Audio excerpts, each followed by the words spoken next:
عقدة من لساني يفقهوا قولي سبحانك لا علم لنا إلا ما علمتنا إنك أنت العليم الحكيم الحمد لله وكفى وسلام على عباده الذين اصطفى أما بعد فأعوذ بالله من الشيطان الرجيم بسم الله الرحمن الرحيم يا أيها النبي إنا أرسلناك شاهدا ومبشرا ونذيرا وداعيا إلى الله بإذنه وسراجا منيرا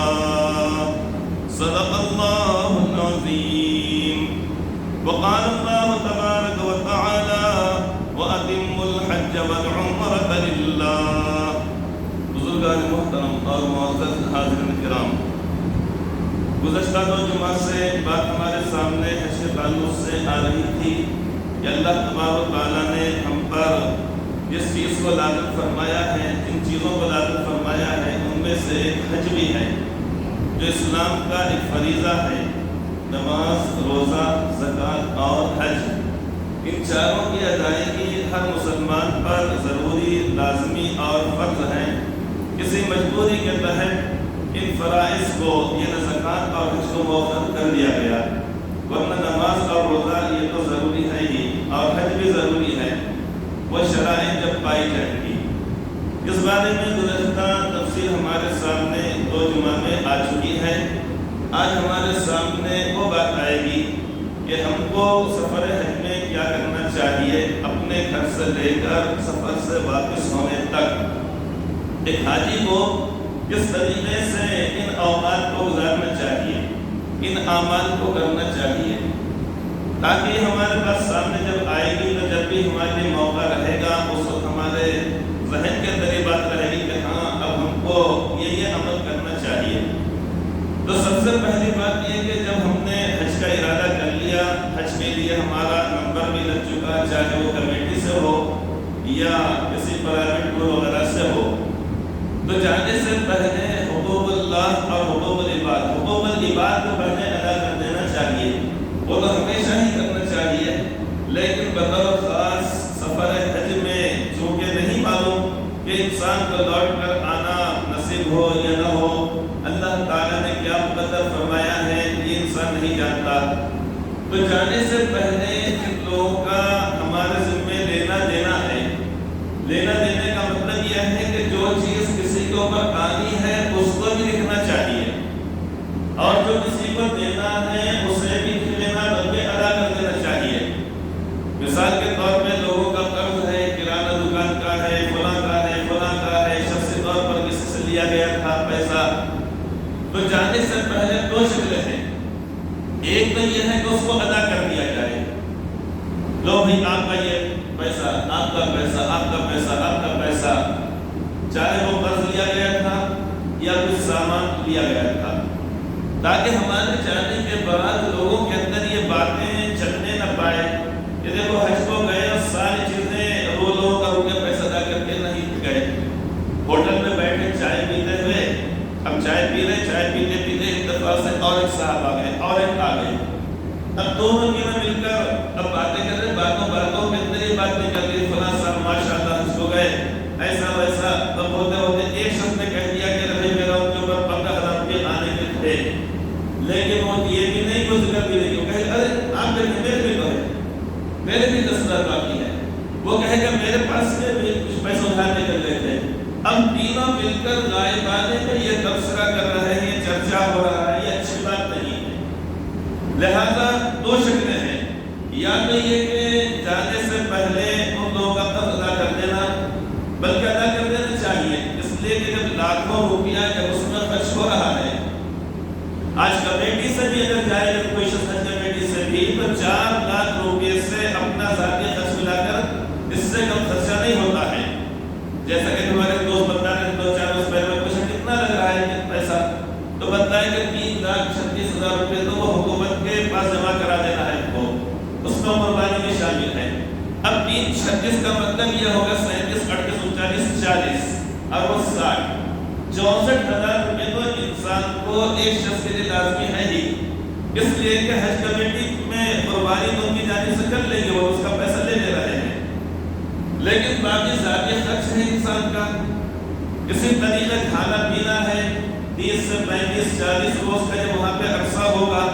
اس دوران وہاں پر کھانے پینے کے اندر اور یقینی طور پہ سب لوگوں کو دیکھ کر انسان کی طبیعت یہ چاہتی ہے کچھ ہم بھی خریدی کریں، لاکھ یہاں پر انسان کہے نہیں بھائی ہم حج کو جا رہے ہیں، اور حج کو جب جا رہے ہیں تو کیا خریدنا، وہ دنیا بھر سے وہ ساری چیزیں وہاں پر جاتی ہیں، وہی چیز یہاں پر انڈیا میں نہیں ملتی،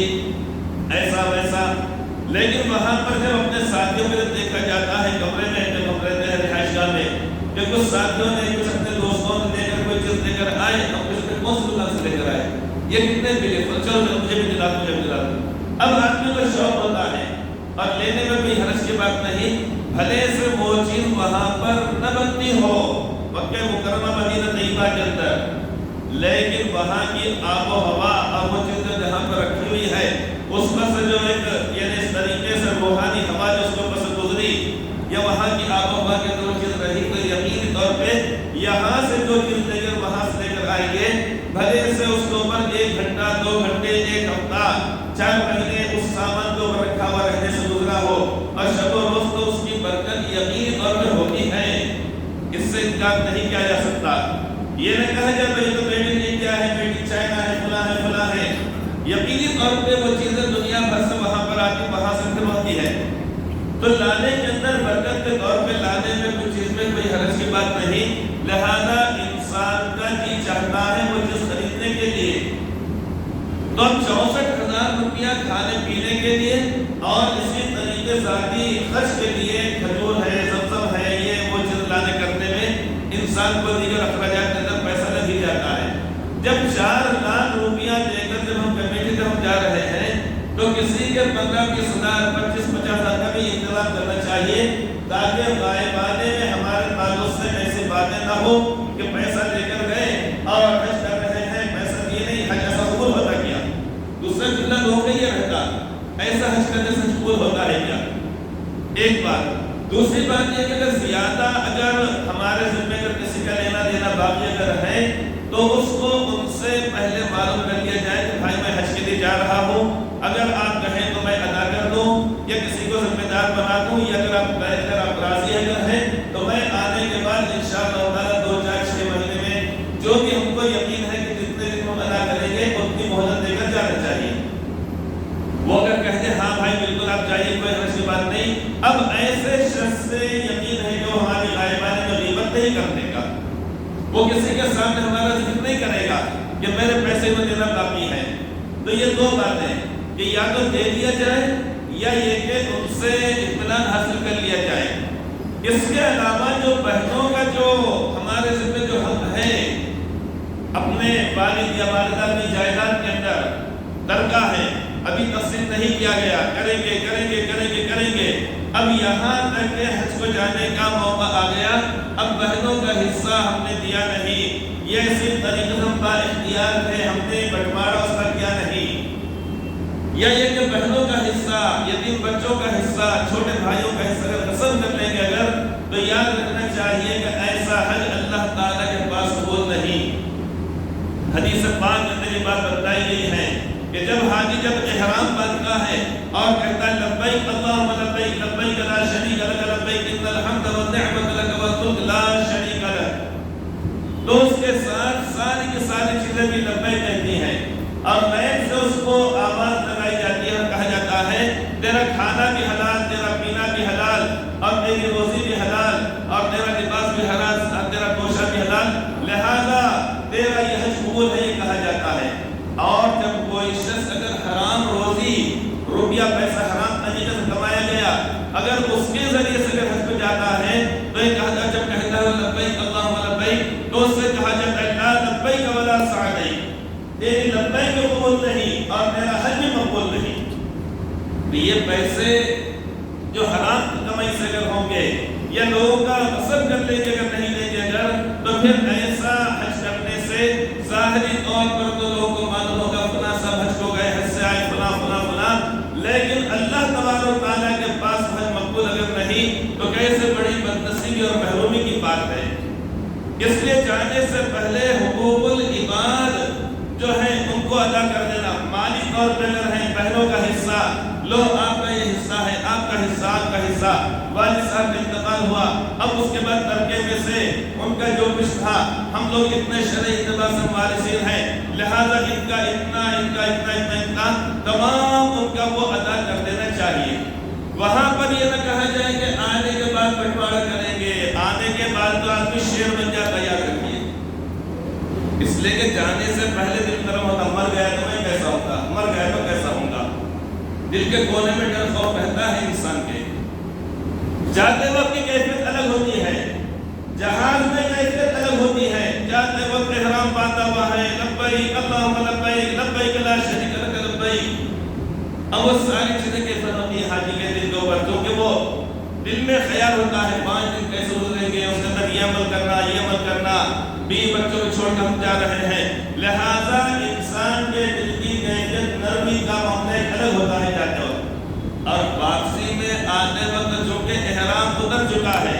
پابندیاں ساری ختم ہو چکی ہے، اور اس کے بعد یہ آدمی کو بھی یقین ہوگا میں اپنے 20 بچوں کی طرف جا رہا ہوں. لہذا جہاز میں واپسی میں لوگوں کے بات چیت، ہنسی مذاق، دل لگی، یہ اسی طریقے سے بات چیت وغیرہ، یہ نوعیت جانے کے مقابلے میں ایک الگ انداز کی ہوتی ہے. جب جس شخص نے جانے سے پہلے نہیں دیا اور جاتے وقت بھی نہیں دیا، تو آنے کے بعد تو دور دور تک کوئی امید نہیں ادا کرے گا. کیونکہ اب وہ حاج ہو چکے ہیں، حاجی صاحب بن چکے ہیں، اور دل میں سے ڈر خوف نکل گیا ہے. لہذا اب وہ آنے کے بعد پھر بعد میں نیت اس کی خراب ہوگی. لہذا جانے سے پہلے، حج کو جانے سے پہلے جن کا جو بھی معاملہ ہمارے ساتھ ہے، 1 روپیہ بھی اگر کسی کا اگر ہے، یا تو دے کر جانا، یا کسی کو ذمہ دار اپنے بیٹوں کو، اپنے بھائی کو بنا دینا کہ میری عدم موجودگی میں یہ ادا کر دیں گے، یا کم از کم اس کو لکھ دینا. تو جن کا جو حصہ ہے حقوق العباد میں، اس کو ادا کیا جائے. اس کے علاوہ کسی کی غیبت کیے، کسی کے اوپر الزام لگائے، کسی کو تکلیف پہنچائے، کسی کے اوپر ظلم کرے، کسی کو مارے، کسی کو ستائے، جس کا جو بھی ہمارے ذمہ اگر حقوق العباد میں سے کوئی معاملہ اگر ہے، تو جانے سے پہلے ان سے معافی ضرور مانگ لینا چاہیے، معافی مانگ لینا چاہیے، تاکہ کل قیامت کے روز کوئی ہمارا یہ ہمارے تعلق سے تقاضا کرنے والا نہ ہو. ورنہ ہماری حج کی نہیں کہ وہاں پر چلی جائے گی. وہاں پر ہم نے جو طواف کیے، جو عمرہ کیے، جو سعی کرے اور جو دیگر اعمال کیے، کہیں ایسا نہ ہو کہ خدا نخواستہ وہ اعمال ہمارے جو اچھے اعمال کیے گئے ہیں، نیک اعمال کیے گئے ہیں، جو اچھا ثواب ملا ہے، تو کہیں ایسا نہ ہو کہ وہ نیکیوں کے حوالے کرنا پڑے گی. تو یہ سستا سودا ہے یا وہ سستا سودا ہے؟ یہ سودا سستا ہے. کسی سے معافی مانگ لینا، فون کے اوپر معافی مانگ سکتے ہیں، براہ راست کر کے معافی مانگ سکتے ہیں کہ دیکھیں میں نے آپ کے غائبانے میں آپ کے تعلق سے بات کہی تھی، لہذا آپ مجھے معاف کر دیجیے. یہ جاتے وقت کسی کو بول سکتے ہیں کہ میری طرف سے فلاں صاحب کو سلام کہہ دینا اور کہہ دینا کہ بھائی میں نے آپ کی جو غیبت کی ہے یا آپ کے تعلق سے کوئی بات کہی تھی، تو اللہ کے واسطے مجھے معاف کر دو.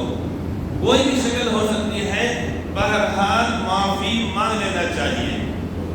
اگر ہم معافی اگر نہیں مانگیں گے تو آخرت میں نیکیاں ہم کو جب دینی پڑے گی، اس وقت انسان کو پچھتاوا ہوگا کہ جو آسان چیز تھی، جو آسان چیز تھی دنیا کے اندر ادا کر دینا یا معافی مانگ لینا، میں نے اس کو نہیں اپنا کر آج میدان حشر میں جبکہ ایک ایک نیکی کی ضرورت پڑ رہی ہے.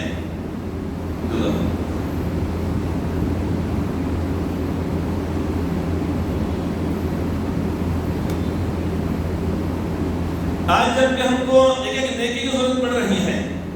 آج یہ چیزیں ہم کو دینا پڑ رہا ہے،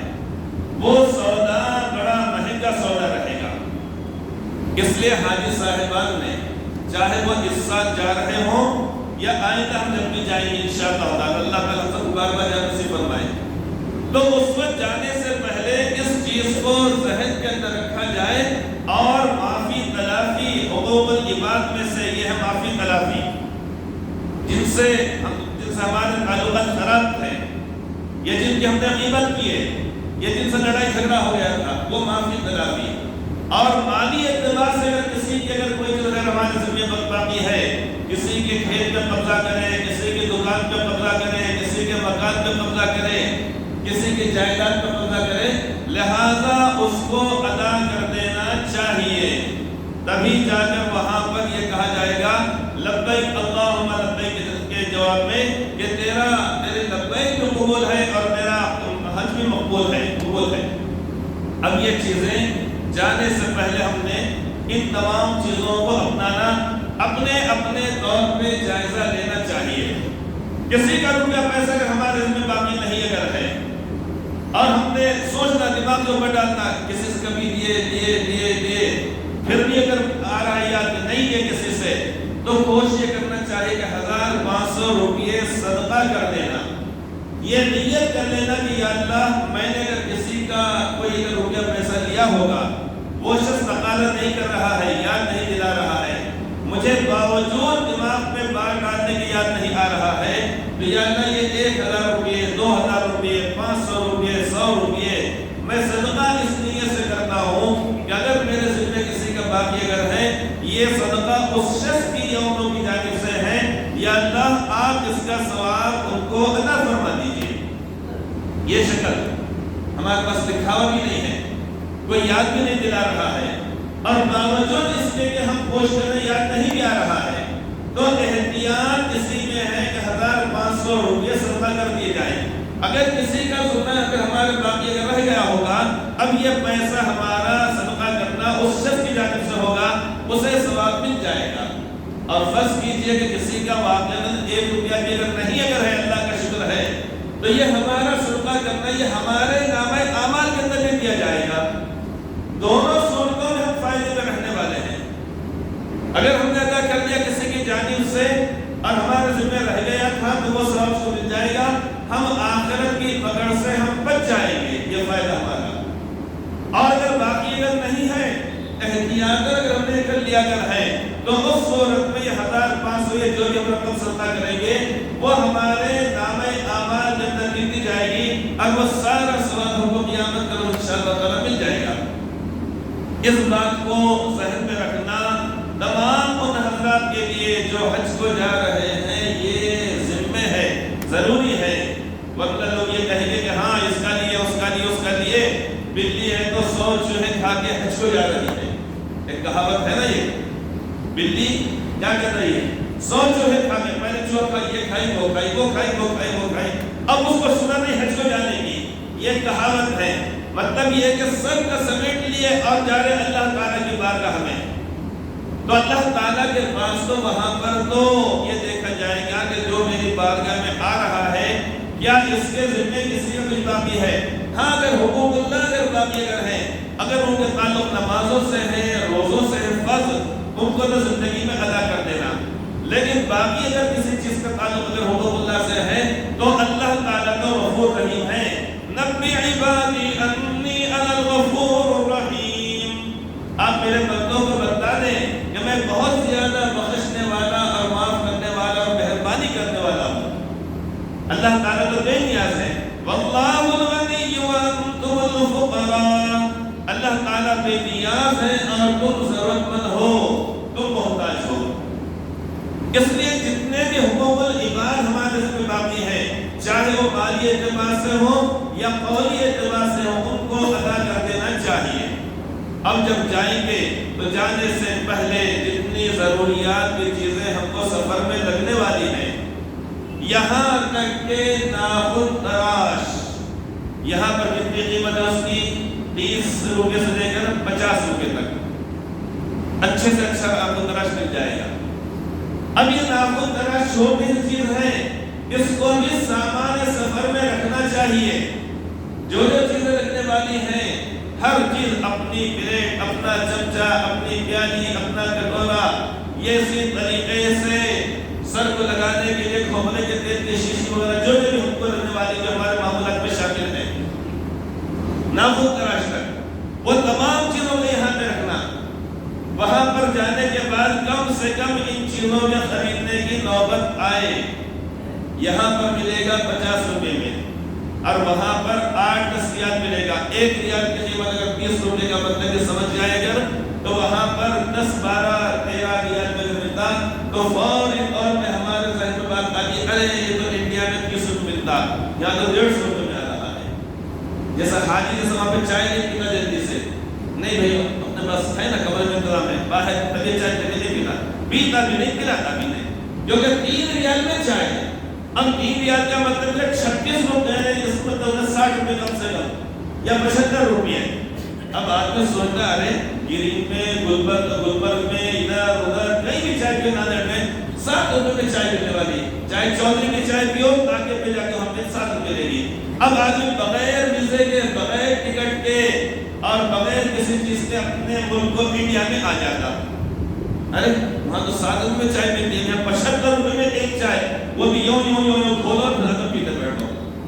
وہ گلاس کے اندر ہم پتی ڈالتے ہیں، ایسا ایسا بولنا، اس وقت رات میں تو پینا، پتی الگ، شکر الگ، پانی الگ رہتا ہے. اب آدمی ہمیں پیتا بھی نہیں، پلاتا بھی نہیں. جبکہ فرمایا گیا حدیث پاک کے اندر کہ حج کی نیکی حاجی کو سلام کرنا ہے، جس سے ملاقات سلام کرنا ہے، اور لوگوں کو کھانا کھلانا. یہاں تو اتوارے کی تہاری 2 منٹ کے بعد ارے اور کھانا ہے، کھاؤ یہاں کی کھاؤ،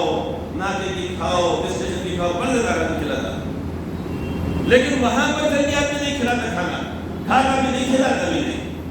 جبکہ حدیث پاک میں فرمایا گیا کہ حج کی نیکی لوگوں کو سلام کرنا اور کھانا کھلانا ہے. وہاں پر جتنا ہو سکے حاجی کے اوپر خرچ کرنا. چلیے بھائی چلیے کھانا کھائیں، چلیے کھانا کھائیں گے. یہ مطلب نہیں کہ بار بار لگاتار ہوٹلوں میں جاتے بیٹھے، خرید کے لا سکتے، کھا سکتے، کھلا سکتے. ہوٹل میں جانے میں کوئی مایوس کی بات نہیں، کوئی بری بات نہیں ہے. لیکن وہاں پر حجاج کرام کے اوپر خرچ کرنا چاہیے. جوس کی دکان دکھائی دی، چلو بھائی جوس پی لیں گے، آئس کریم چلو کھا لیں گے، فلاں چیز کر لیں گے. تو یہ اپنا پیسہ حاجیوں پر وہاں پر خرچ ہونا یہ اچھا ہے، نہ کہ یہاں پہ سرپنچ پہ اور گردابر کے اوپر خرچ ہونا. چائے پانی کے لیے 50,000 روپے، تو چائے پانی کو 50,000 روپے لگتے ہیں. پارٹی دینا ہے دھاپور میں بڑے ڈھابے کے اوپر 50,000 روپے چائے پانی کے واسطے. اب یہاں گردابروں پہ، سرپنچوں پہ، اس پہ خرچ کر رہے، اور وہاں جا کر اپنی مٹھی کو بند کر لے رہے ہیں. خرچ کرنے کی جگہ وہ ہے، حاجیوں پہ خرچ کرنے کا حکم دیا گیا ہے. اس لیے یہاں سے جا کر اگر گنجائش اگر ہے تو اس نیت سے کہ یہ پیسہ میں حاجی پر خرچ کروں گا، یہ نیت سے لے کر بھی جانا چاہیے اور وہاں پہ خرچ کرنا چاہیے. اللہ تعالیٰ کو پسند ہے. حرم کی نیکی 1,00,000 کی نیکی فرمایا گیا ہے. نماز پڑھنا بھی ویسا ہی ثواب ہے، کسی کو سلام کریں گے تو وہ بھی ہے، 1 روپیہ خرچ کریں گے تو 1,00,000 روپے کا ثواب ہے. اور اس سے زیادہ بہتر کون ہوتے، اس لیے کہ حجاج کرام کو ضیوف الرحمان کہا جاتا ہے. یہ نا اللہ تعالیٰ کے وہ مہمان ہیں، ضیوف الرحمان. تو جب اللہ تبارک و تعالیٰ کے مہمان ہیں تو ان کے اوپر جب خرچ کیا جائے گا تو اللہ تعالیٰ کتنے زیادہ سے راضی و خوش ہوں گے. اگر کسی شخص نے اگر ہمارے گھر پہ مہمان اگر آ رہے تھے، بس اسٹینڈ پر یا ریلوے اسٹیشن پر اترنے کے بعد حیران پریشان تھے، ادھر 1 گھنٹے سے وہ پریشان ہو رہے تھے، پتہ نہیں ان صاحب کا فون لگانے نمبر نہیں مل رہا ہے، کسی طریقے خط نہیں مل رہا. 1-1.5 گھنٹے تک کوئی سے پریشان کرتا ہمارا مہمان، اور کسی شخص نے لا کر ہمارے پاس گھر پہ لا کر ان کو گاڑی سے اپنے لا کر، موٹر سائیکل سے لا کر، اور 1-1.5 گھنٹے سے پریشان تھے، ان کو وہیں پہ ناشتہ کرا کے، چائے پلا کے اگر وہ لا کے جب چھوڑ دے تو مہمان کہے گا کہ میں بہت دیر سے پریشان کر رہا تھا، یہ آپ کے جاننے والوں میں سے ملے اور انہوں نے مجھے ناشتہ بھی کرایا، چائے پلائی اور اپنی گاڑی پر بٹھا کر مجھے آپ کے گھر پہ لا کے چھوڑے. بتائیے وہ میزبان کا دل کتنا زیادہ خوش ہوگا کہ میرے مہمان کے ساتھ انہوں نے اتنا اچھا معاملہ کیا. تو جب وہ دنیا میں انسان سے اتنا زیادہ خوش ہوتا تو جتنے بھی حجاج کرام ہوتے ہیں وہ سارے کے سارے ضیوف الرحمان کہلاتے ہیں. ضیوف لفظ جمع ہے ضیف کے معنی آتے ہیں مہمان، ضاد یا ارفا ضیف. حد ادا کا حدیث ضیف ابراہیم المکرمین مراد میں فرمایا گیا. تو مکہ مکرمہ میں جتنے حاجی ہوتے ہیں وہ کہلاتے ہیں ضیوف الرحمان، اور مدینہ طیبہ میں جو لوگ ہوتے ہیں وہ کہلاتے ہیں ضیوف کے مہمان کہلاتے ہیں، لہذا ان کے اوپر خرچ کرنا چاہیے۔ جاتے وقت الگ سے 5-10 15 20 اپنی گنجائش کے مطابق کہ میں یہ خالص یہ پیسہ میں ان لوگوں کے اوپر جو حج کر رہے ہیں ان کے اوپر میں خرچ کروں گا۔ اب جب یہاں سے جب جائیں گے تو جانے سے پہلے احرام کی چادر اور ساری ضروریات سبھی ہزار سے گزارش کے زیادہ تو وہاں پر جانے سے پہلے جتنی تمہیں بتایا رہا تھا کہ ایک ناخن تراش ایک چھوٹی سی چیز ہے۔ اب یہ چیز اگر ہم وہاں پہ جانے کے بعد جیسے مثال کے طور پر میں نے دیکھا کہ آپ ناخن اپنے تراش رہے ہیں، میں نے کہا ناخن تراش دے دیجیے نا، آپ نے دے دی میرے پاس، اب میں لیا ناخن تراش دے رہا، اب اس کے بعد آپ کچھ کام تھا چلے گئے۔ جانے کے بعد اب اسی دوران ہوا یہ کہ یہ صاحب میرے پاس ارے ناخن تراش کہاں ہے، اب میں نے ان کو دے دیا، انہوں کو بچے کو دے دیے۔ یہ بچہ ماشاءاللہ بڑا ہوشیار بچہ ہے، سمجھدار ہے، جب کوئی آ کے کھٹکا نہیں بند کرتا نماز پر بچہ کے بند کر لیتا، مائک بند کر دیتا ہے، تو انہوں نے کیا کیا بچے کو اب ہے بیچارہ اچھا بھی ہولا شولا بھی تھوڑا سا بچے مثال کے طور پہ، اب وہ بچے نے اٹھا کے بعد میں ہم نے رکھ دیا۔ اب 4-5 دن کے بعد 8 دن بعد جب ان کے ناخن پڑے ہوئے انہوں نے مجھے کہا کہ ناخن تراش کہاں ہے، میں نے کہا میں ان کو دیا، انہوں نے کہا میں نے وہ بچے کو، ارے یار وہ کبھی بچے کو خامخواہ دے گیا میرا ناخن تراش۔ اب آدمی یہاں پہ ایک نے 4 ناخن تراش یہاں پہ لے سکتا، لیکن جب وہاں پر جب لینا پڑے گا 150-200 روپے ہے۔ اب ایک ناخن تراش کی وجہ سے 2 حاجیوں کے دل کے اندر ایک میل آ جاتا ہے۔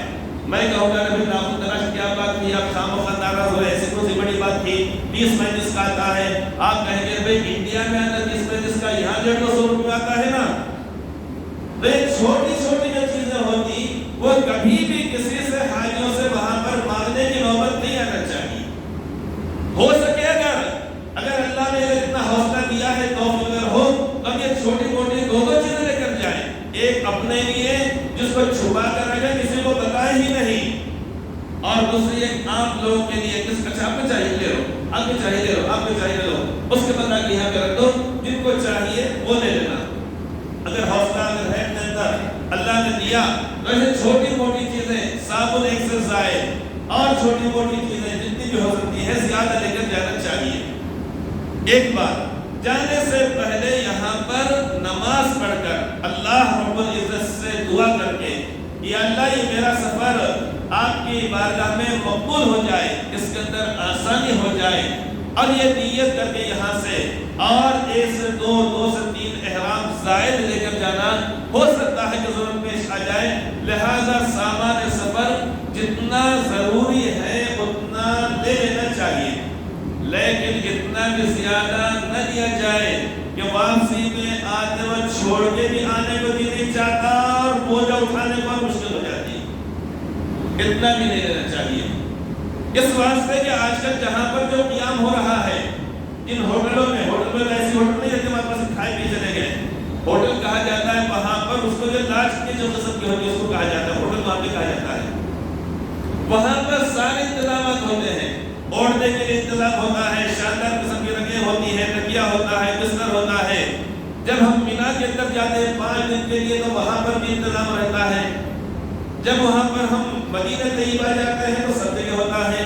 لیکن ایک شال، ایک چادر اور ایک تکیہ ہمارے پاس ہمارا اپنا ساتھ رہے، تاکہ واپسی میں جس وقت ہم اپنا کچھ سامان جب وہاں سے خریدیں گے تو آتے وقت یہ چیزیں ہم کو بوجھ نہ معلوم ہو، اور کپڑے اتنے ہی لے جائیں جتنی ضرورت پڑتی ہے۔ 3 سے 5 جوڑے انسان کے لیے کافی ہو جاتے ہیں، بس 5 جوڑے بہت زیادہ ہے، کیونکہ ایک کو جوڑے دھلنے کے لیے گئے ہوئے ہیں، 3 جوڑے ہمارے پاس رکھے ہوئے ہیں، وہ آنے تک یہ استعمال کریں گے، پھر بعد میں وہ آنے کے بعد یہ جب میلے ہو جائیں گے اس پر اس کو دے دیں گے۔ اور ویسے مکہ مکرمہ مدینہ طیبہ کے اندر وہاں کی آب و ہوا کی برکت بھی ہے، بہت کم کپڑے میلے ہوتے ہیں، یہاں پر جتنا زیادہ ہوتے ہیں صبح میں پہن کے آؤ دوسرا جوڑا پہننا پڑتا ہے، جو کہ شام میں لوگ صاف صفائی کے اوپر نکل جاتے ہیں، اچھے کپڑے بھی تھک جاتے پورے دھول کر سے خراب ہو جاتے ہیں۔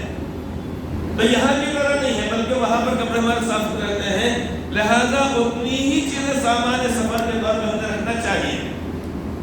اور جانے سے پہلے لوگوں سے ذکر کرنے کوئی حرج کی بات نہیں کہ میں حج کے لیے جا رہا ہوں، میں عمرے کے لیے جا رہا ہوں، اس کے اندر کوئی ریاکاری کی بات نہیں ہے۔ اللہ کے نبی علیہ السلام سے ایک صحابی نے جب عرض کیا یا رسول اللہ میں عمرے کے لیے جانا چاہتا ہوں، تو آپ نے فرمایا کہ اشرکنا یا اخی فی دعائک ولا تنسنا۔ آپ نے فرمایا کہ میرے بھائی تم ہم کو اپنی دعا میں یاد رکھو، تم ہم کو بھولو مت، فراموش مت کرو۔ تو جانے سے پہلے ذکر کرنے میں کوئی حرج کی بات نہیں۔ ہاں یہ بات مناسب نہیں 1.5 کنٹل کا کھانا، 1 کنٹل کا کھانا، یا بچے کے عقیدے کو روک کے رکھنا، اور اس کے بعد اس موقع پر لمبی چوڑی دعوتیں کی جا رہی ہیں، اور اس کے بعد لوگوں کے اندر تشہیر کی جا رہی ہے، یہ بات اچھی بات نہیں ہوتی ہے۔ کھانے میں کھلانے میں کوئی حرج کی بات نہیں،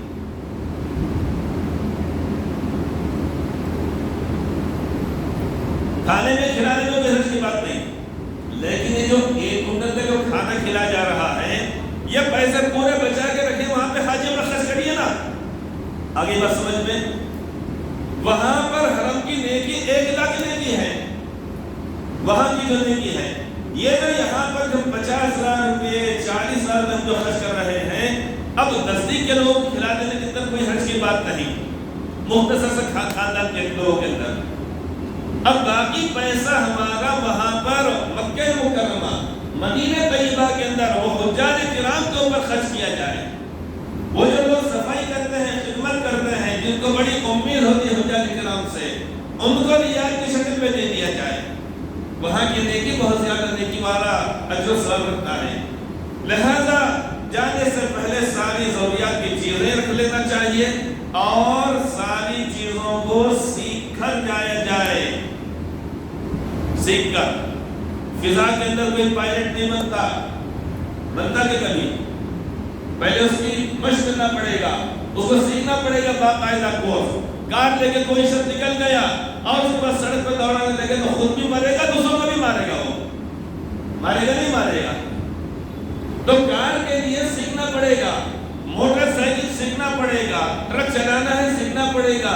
ریل گاڑی چلانا ہے تو سیکھنا پڑے گا۔ تو وہاں پر حجاج کرام جو انڈونیشیا کے، افریقہ سے، ملیشیا سے آتے ہیں، پورا اپنا دائرہ بناتے ہیں، خواتین درمیان میں ہوتے ہیں، آزو بازو پر حضرات ہوتے ہیں، ان کے پڑھنے کے مخصوص انداز ہوتا ہے۔ اب ہمارے حاجی صاحب بھی بغیر سیکھے کے گئے اور ان کے پیچھے پیچھے کچھ دیر تک پڑھتے رہتے ہیں۔ اپنے طور پہ پڑھنے میں جو مزہ ہے، جو لذت ہے، وہ اس طریقے پڑھنے میں نہیں ہے، محنت کرنے کے اندر۔ آسان بات سمجھا میں آپ کو، بھیموں کی پھلی ہے، مونگ پھلی بولتے ہیں، بھیموں کی پھلی بولتے ہیں، بٹانے کی پھلی ہے،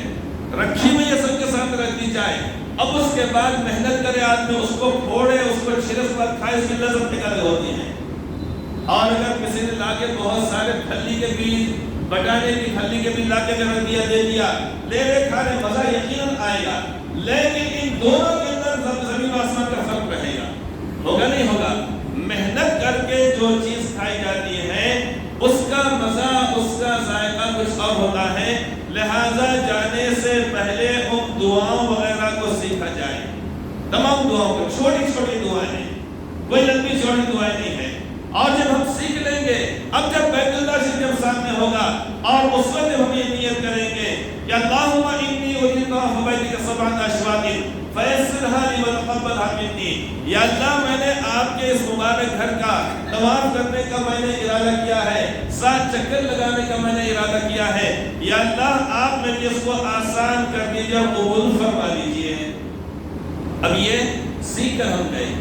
دعا اپنے طور پہ ہم نے پڑھیں، اس کا ذائقہ، اس کی لذت اور اس کی روحانیت، اس کا مزہ کچھ اور ہی رہے گا۔ اور وہاں پر کسی کے بعد وہ کھڑے ہو گئے اور کہہ رہے مجھے دعا پڑھاؤ، وہ کہہ رہے پڑھو اللہم انی اريد طواف بیتک 7 اشواط فیسرھا لی وتقبلھا منی۔ کچھ نہیں معلوم کیا مانگا گیا تھا، خالی بس زبان کے بول، اگرچہ کہ وہ حج قبول ہو جائے گا، وہ طواف ہو جائے گا بیت اللہ شریف کا، لیکن وہ لذت کا وہ ذائقہ نہیں آنے والا ہے۔ جب یہاں پر ہم نے اس دعا کو ہم نے یاد کیا اور ترجمے کے ساتھ یاد کیا، وہ بات الگ ہوتی ہے۔ بس اب یہ بات آج یہاں تک کہی گئی، اس کے بعد کی بات انشاءاللہ تعالی اگلے جمعہ بتائی جائے گی کہ حج کا ہمارا طریقہ کیا ہوگا، طواف کیسے کریں گے، اس کے بعد اسے کہا جاتا ہے سعی صفا مروہ کے درمیان ہے، اسی طرح مینا کے اندر کنکریاں مارنا ہے۔ وہ تمام چیزوں کو انشاءاللہ تعالی آئندہ جمعہ میں انشاءاللہ بتایا جائے گا۔ آج صرف اپنے گھر سے نکل کر معافی تلافی کر کے بیت اللہ شریف کو سمجھے کہ پہنچ گئے، آگے انشاءاللہ تعالی جمعہ میں طواف کیا جائے گا۔ اللہ تعالی ہم سب کو ہر میں شریف بار بار نصیب فرمائے، آمین ثم آمین۔